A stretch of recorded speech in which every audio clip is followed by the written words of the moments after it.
Assalamualaikum warahmatullahi wabarakatuh. Waalaikumsalam warahmatullahi wabarakatuh. Kami dari kelompok 4 yang beranggotakan saya sendiri, Sanita Rentika, dan rekan saya bernama Ali Ainun Najib Al-Farisi, dan ada Dina Wahida Septiana.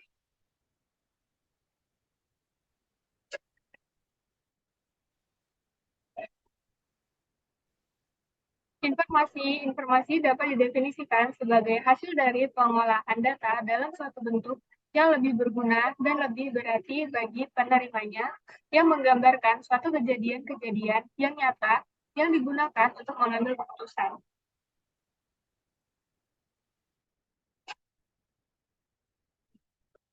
Next.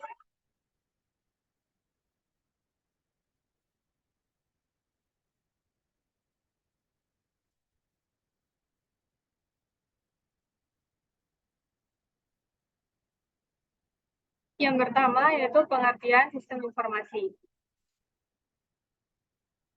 Definisi dari sistem informasi atau SI secara umum adalah suatu sistem yang mengkombinasikan antara aktivitas manusia dan penggunaan teknologi untuk mendukung manajemen dan kegiatan operasional, di mana hal tersebut merujuk pada sebuah hubungan yang tercipta berdasarkan interaksi manusia, data, informasi, teknologi, dan algoritma.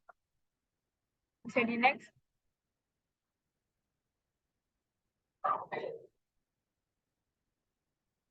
Kemudian menurut para ahli, yang pertama, menurut Fosen dan Wibowo, SI adalah seperangkat komponen yang saling berhubungan dan berfungsi untuk mengumpulkan, memproses, menyimpan, dan menyebarkan informasi untuk mendukung pembuatan keputusan dan pengawasan dalam organisasi.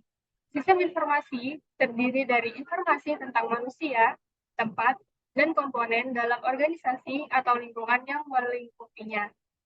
Next. Kemudian yang kedua ada menurut Loudon dan Loudon. SI secara teknis merupakan serangkaian komponen yang saling berhubungan. Gunanya untuk mengumpulkan, menyimpan, memproses, dan mendistribusikan informasi untuk mendukung pengambilan keputusan dan pengawasan di sebuah organisasi. Sistem informasi juga membantu manajer dan karyawan dalam menganalisis masalah, menggambarkan hal-hal yang rumit, juga menciptakan produk dan atau inovasi baru.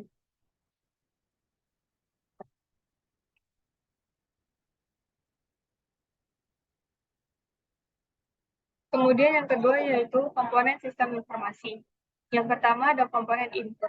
Input merupakan data yang masuk ke dalam sistem informasi. Next.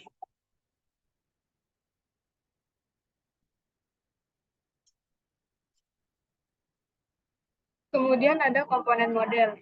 Komponen ini terdiri dari kombinasi prosedur, logika, dan model matematik yang akan memanipulasi data input dan data yang tersimpan di basis data dengan cara yang sudah ditentukan untuk menghasilkan keluaran yang diinginkan.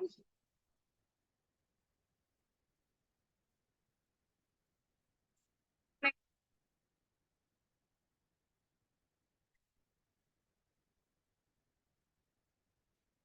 Kemudian selanjutnya ada komponen output. Hasil dari informasi adalah keluaran yang merupakan informasi yang berkualitas dan dokumentasi yang berguna untuk semua pemakaian sistem. Untuk materi selanjutnya akan disampaikan oleh rekan saya yang bernama Dini. Baik, terima kasih atas kesempatannya. Kemudian materi selanjutnya komponen hardware. Komponen hardware merupakan komponen utama dari jaringan sistem informasi. Umumnya, komponen ini dibangun dengan sistem komputer terdistribusi dengan server komutasi paralel.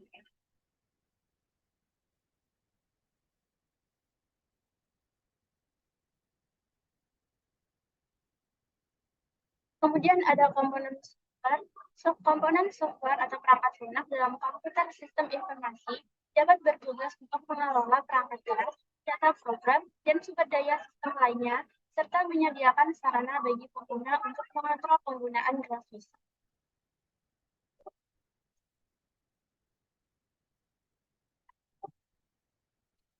Selanjutnya ada komponen telekomunikasi. Komponen ini berbentuk portabel atau kabel seperti koneksi internet lokal area atau LAN, sensor identifikasi frekuensi radio, dan beberapa perangkat untuk melacak proses produksi atau operasional organisasi.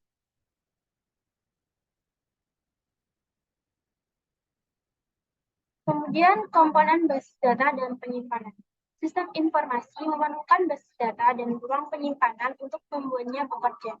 Tanpa adanya basis data dan ruang penyimpanan yang cukup, informasi yang dihasilkan tidak dapat maksimal dan terbatas.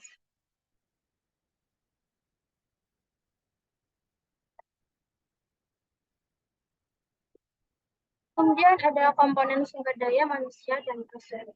Sumber daya manusia di sini mencakup pekerja, mereka harus dilatih untuk dapat menjalankan sebuah sistem informasi secara maksimal. Hal ini ditujukan agar operasional organisasi dapat berjalan lebih cepat dan efisien. Oleh karena itu, diperlukan pula adanya prosedur penggunaan atau pengoperasian sistem informasi oleh banyak pengguna.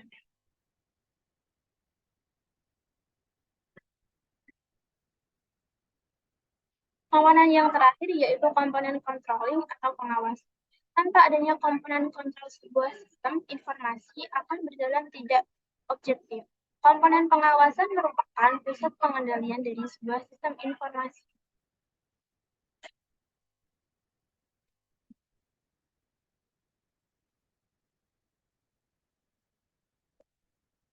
Kemudian yang ketiga yaitu elemen sistem informasi.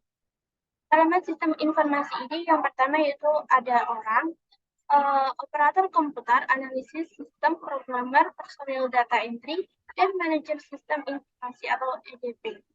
Kemudian komponen yang kedua yaitu prosedur. Prosedur ini memiliki 3 jenis yang diperlukan, yaitu instruksi untuk pemakai, instruksi untuk penyiapan masukan, instruksi pengoperasian untuk karyawan pusat komputer.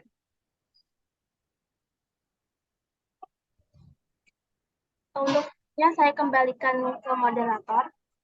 Baik, untuk presentasi selanjutnya akan disampaikan oleh Ali Ainda Najib. Yang selanjutnya ada perangkat keras, terdiri atas komputer, pusat pengolahan unit, masukan atau keluaran, peralatan penyiapan data, dan terminal masukan atau keluaran. Selanjutnya ada perangkat lunak. Perangkat lunak dibagi dalam 3 jenis utama, yaitu sistem perangkat lunak umum, seperti sistem pengoperasian dan sistem manajemen data. Aplikasi perangkat lunak umum seperti model analisis dan keputusan, dan aplikasi perangkat lunak. Kemudian ada basis data. File yang berisi program dan data dibuktikan adanya media penyimpanan secara fisik seperti diskette, hard disk, magnetic tape, dan sebagainya. Selanjutnya ada jaringan komputer. Jaringan komputer adalah sebuah kumpulan komputer, printer, dan peralatan lainnya yang terhubung dalam satu kesatuan. Selanjutnya, komunikasi data. Komunikasi data adalah bagian dari telekomunikasi yang secara khusus berkenaan dengan transmisi atau pemindahan data dan informasi di antara komputer-komputer dan piranti-piranti yang lain dalam bentuk digital yang dikirimkan melalui media komunikasi data. Komunikasi data merupakan bagian vital dari suatu sistem informasi karena sistem ini menyediakan infrastruktur yang memungkinkan komputer-komputer dapat berkomunikasi satu sama lain. Kemudian jenis-jenis sistem informasi. Sistem informasi manajemen. Manajemen Information System adalah sebuah sistem perencanaan yang melibatkan bagian internal perusahaan yang meliputi pemanfaatan teknologi, prosedur, dan interaksi manusia untuk memecahkan permasalahan bisnis seperti layanan, biaya produksi, atau penentuan strategi bisnis yang tepat. Selanjutnya ada sistem pendukung keputusan. Decision Support System adalah salah satu bagian dalam sistem informasi berbasis komputer yang berfungsi untuk mengambil sebuah keputusan yang tepat bagi perusahaan, organisasi, atau instansi yang terkait. Kemudian ada sistem informasi eksekutif, Executive Information System. merupakan salah satu jenis dari sistem informasi manajemen untuk memudahkan dalam mengambil kebijakan yang dibutuhkan oleh eksekutif senior dengan menampilkan akses informasi yang tepat dan relevan. Kemudian ada sistem pemrosesan transaksi, transaction processing system, yaitu bagian dari sistem informasi yang memiliki tugas untuk menjalankan dan mencatat setiap kebutuhan transaksi secara berkelanjutan, continue, yang diperlukan dalam bisnis. Tujuan utamanya adalah untuk menjawab berbagai pertanyaan rutin dan monitoring setiap transaksi yang dilakukan oleh organisasi terkait. Selanjutnya ada beberapa contoh penerapan sistem informasi. Yang pertama e-commerce, selanjutnya ada e-learning, fleet management system, kemudian ada knowledge work system, kemudian ada office automation system, dan yang terakhir ada transaction processing system.